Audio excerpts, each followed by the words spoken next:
Olá, turma, tudo bom com vocês? Hoje nós iremos falar um pouco sobre o período da independência do Brasil, certo?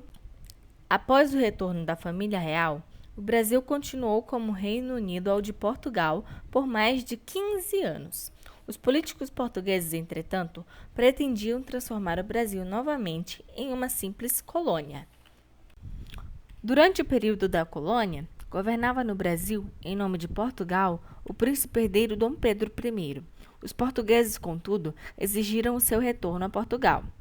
Os partidários do príncipe pediram que ele permanecesse no Brasil, e ele atendeu ao pedido em 9 de janeiro de 1822, data conhecida desde então por Dia do Fico, por causa da resposta positiva de Dom Pedro I.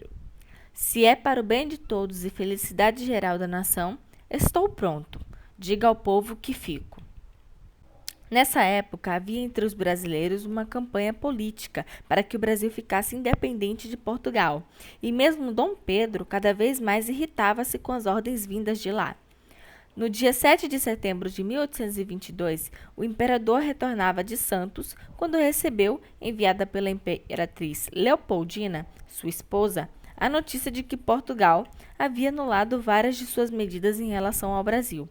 Muito contrariado, Dom Pedro deu o grito do Ipiranga, erguendo sua espada e dizendo: independência ou morte. Esse momento ficou conhecido como Grito do Ipiranga, ou Grito da Independência, porque aconteceu às margens do Riacho Ipiranga, próximo a São Paulo, onde, reunindo sua comitiva, Dom Pedro tornou o Brasil independente de Portugal. Nosso país se tornou uma monarquia e Dom Pedro I foi o imperador constitucional.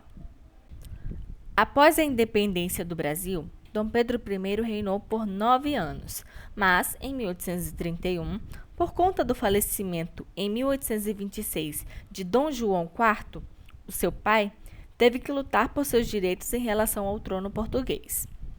No Brasil, na luta pela independência e na organização do primeiro governo imperial, foi muito importante o trabalho de José Bonifácio de Andrada e Silva, considerado patriarca da independência.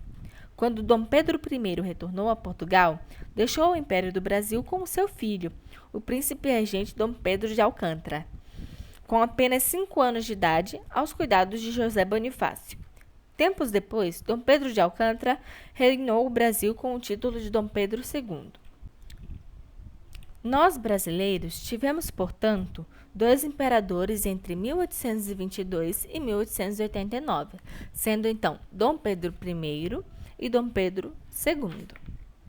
Então é isso, pessoal. Eu espero que vocês tenham gostado da aula de hoje. Um beijo, estudem e até a próxima.